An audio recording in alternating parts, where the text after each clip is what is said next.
Latest எபிசோடுகளை விளம்பரங்களே இல்லாமல் காணுங்கள்.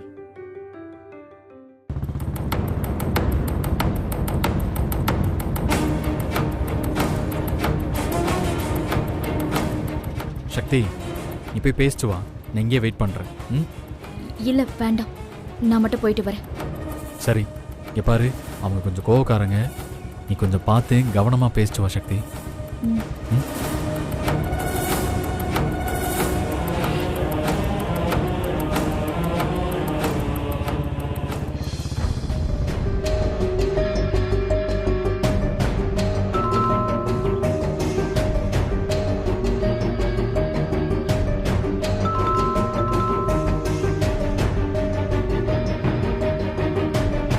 அடடே, மகாராணி வந்திருக்காங்க. என்னம்மா மகாராணி, இவ்வளவு சீக்கிரம் வந்துட்டீங்க? 5 நிமிஷத்துல வரேன்னு சொன்ன, ஆனா இப்படி ஆடி அசைஞ்சு மெதுவா வரீங்களே மேடம். உள்ள போய் பேசலாமா? வீடு வாசல் வரைக்கும் வந்துட்டேன், வீட்டுக்குள்ள வராதேன்னு சொல்றதுக்கு நான் நாகரிகம் தெரியாதவ இல்ல. உள்ளவா.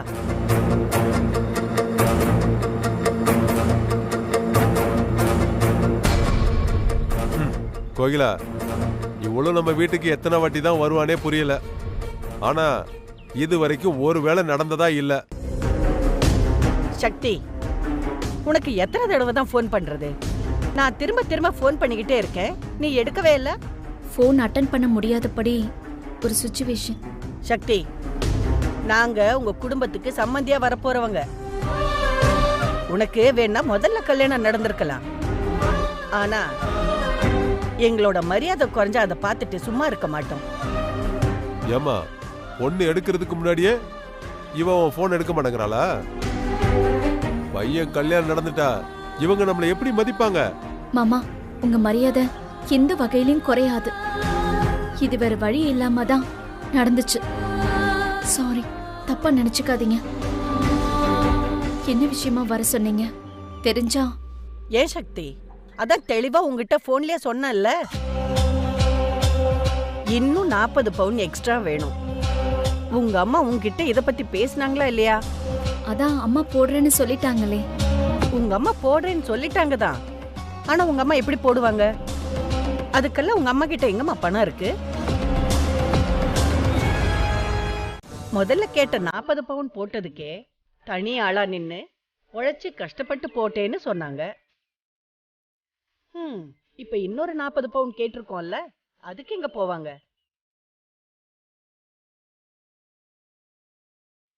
இப்ப சரி சரின்னு சொல்லிட்டு கல்யாண மேடைக்கு வந்த பிறகு இப்ப பையனை தாலி கட்ட சொல்லுங்க, நான் 1 வருஷத்துக்குள்ள போடுறேன்னு ஏதாவது வாய்தா சொல்லுவாங்களோ உங்க அம்மா?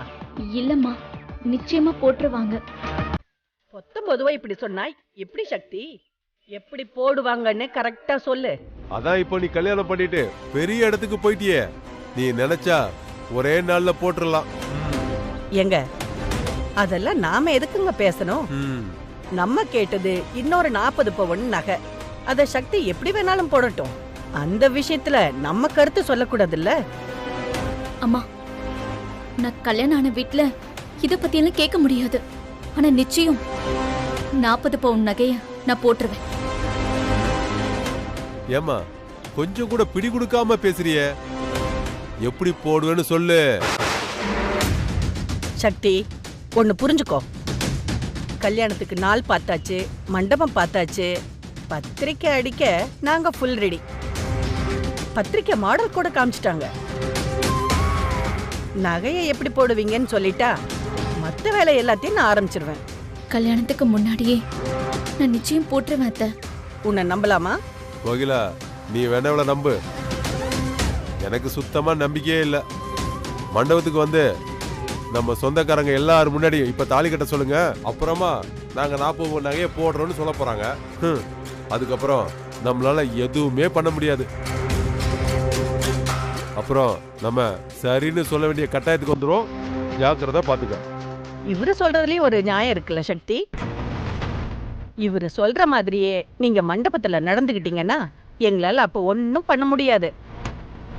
அதனால இப்பவே தெளிவா உடனடியா சொல்லிடுங்க.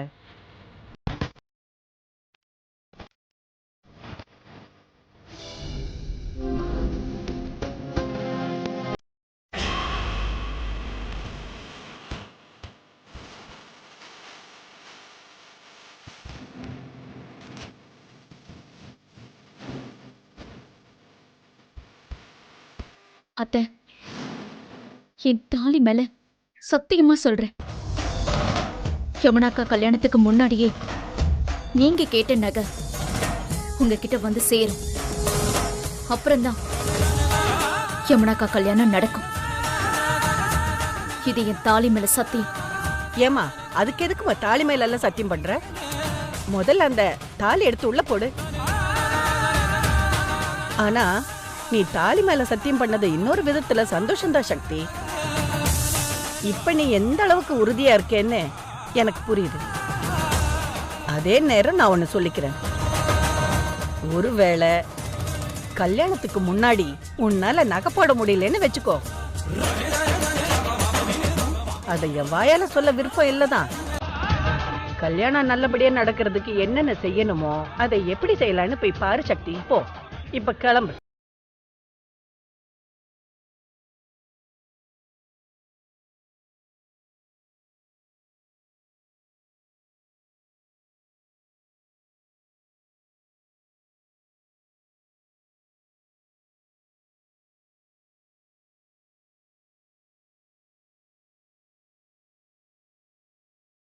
ஏங்க 40 பவுன் நகை, ஆனா கல்யாண செலவெல்லாம் எப்படி பாத்தீங்கன்னாலும் 20 லட்சம் ரூபாய் செலவாகும். ரங்கநாயகி அம்மா இன்னும் இவள மருமகளாவே ஏத்துக்கல, அதனால அவங்க வீட்ல இருந்து இவளுக்கு பைசாவும் தரமாட்டாங்க. ஏங்க இவ என்னங்க தாலி மேல சத்தியம் பண்ணிட்டு போறா? எப்படி இவ இதெல்லாம் பண்ண போறா?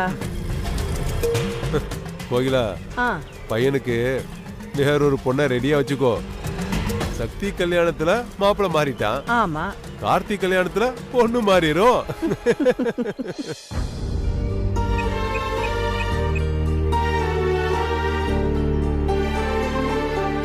சொல்லு சக்தி. அக்கா, நான் பக்கத்துல இருக்கிற கோவில்ல இருக்கேன், கொஞ்சம் வர முடியுமா? என்னாச்சு சக்தி? உன்கிட்ட கொஞ்சம் பேசணும், வாயேன். சரி, நீ அங்கேயே இரு, ஒரு 5 நிமிஷத்துல வந்துடுறேன். ம்.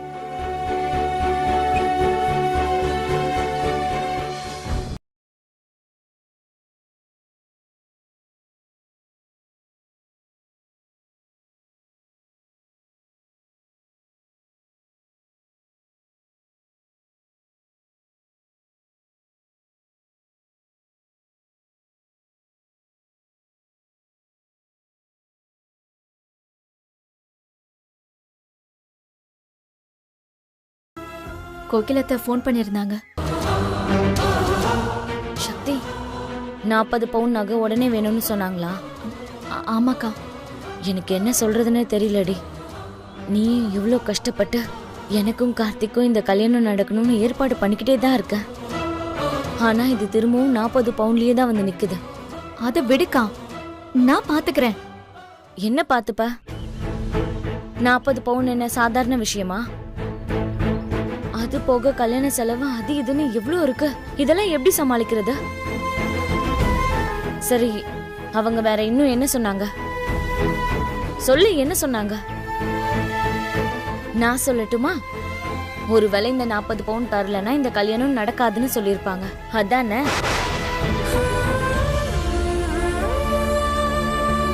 அதுக்கு நீங்க என்ன பதில் சொல்லிட்டு வந்தீங்க? உன்னதான் கேக்குறேன் சக்தி, என்ன சொல்லிட்டு வந்த? என் தாலி மேல சத்தியமா சொல்றேன், யமுனாக்கா கல்யாணத்துக்கு முன்னாடியே நீங்க கேட்ட நகை உங்ககிட்ட வந்து சேரும். ஏய் சக்தி, உனக்கு எங்கேயாவது அறிவு இருக்கா? தாலி மேல யாராவது சத்தியம் பண்ணிட்டு வருவாங்களா? எங்க அடிச்சா எப்படி விழுவாங்கன்னு அவங்களுக்கு நல்லா தெரிஞ்சிருக்கு. அதான் அவங்க உனக்கு ஃபோன் பண்ணிருக்காங்க. ஏண்டி நீயும் உங்களுக்கு ஏத்த மாதிரி எதையாவது பண்ணி வைக்கிற? எப்படியாவது பணத்தை புரட்டிடலாம்க்கா. அதான் எப்படின்னு கேக்குறேன். சாமி ஏதாவது வழி பண்ணுங்கக்கா.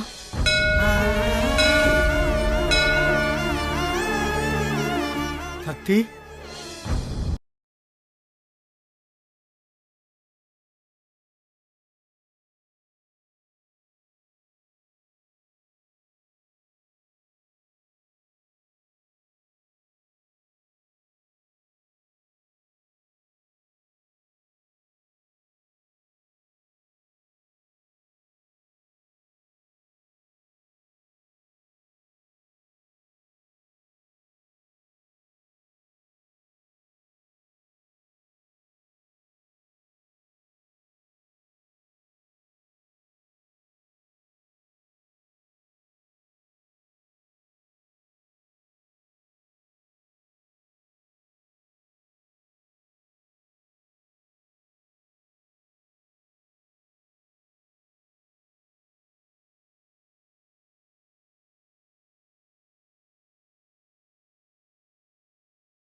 அப்பெல்லாம் இல்லைன்னு ஆயிடுமா?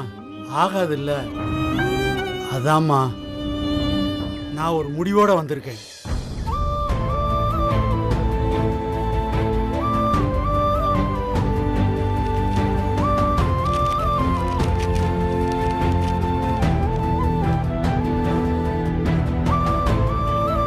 இது புஷ்பாவுக்கு தெரியாம நான் ரெடி பண்ண பத்திரமா. சக்தி, உனக்கு ஒரு அப்பாவா பண்ணக்கூடாத கொடுமையெல்லாம் பண்ணியிருக்கேம்மா. அந்த சங்கிலியோட உனக்கு கல்யாணம் பண்ணி வைக்கணும்னு நினை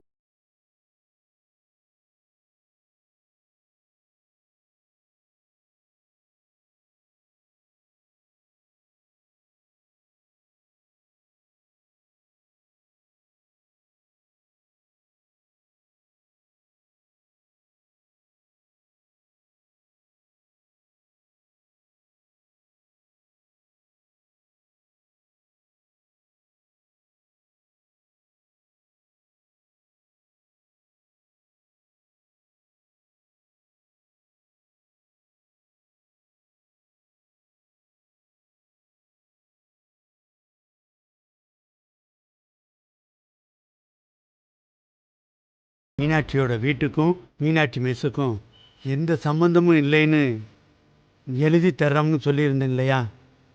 அந்த பத்திரம் தாமா இது.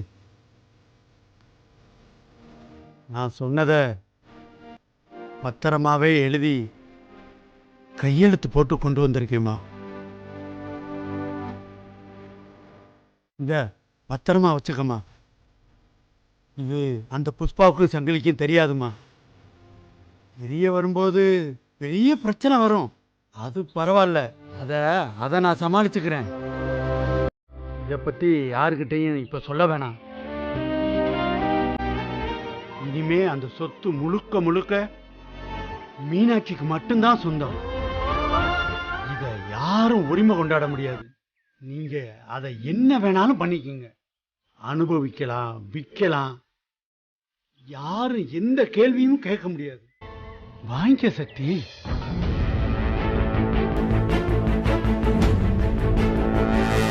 யமுனா, சக்தி சின்ன பொண்ணு, அதனால தான் யோசிக்கிறா. ஆனா நீ அப்படி இல்லை இல்லையம்மா. அவளை விட நீ வயசுல பெரியவ, உலகம் தெரிஞ்சவ. இந்த பத்திரத்தை நீயாவது வாங்கிக்கமா.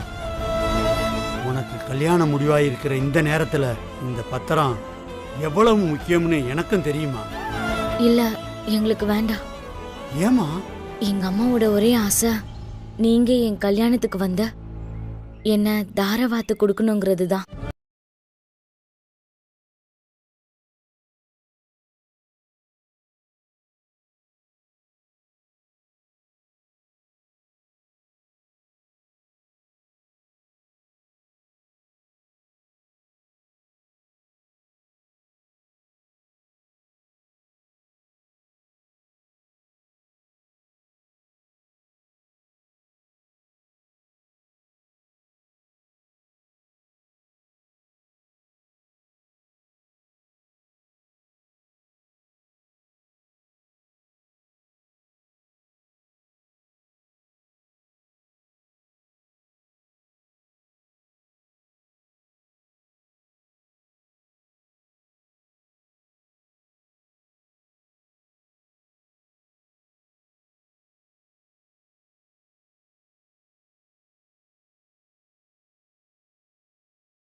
இப்பவே கொடுத்துடலாம்னு வந்தேம்மா.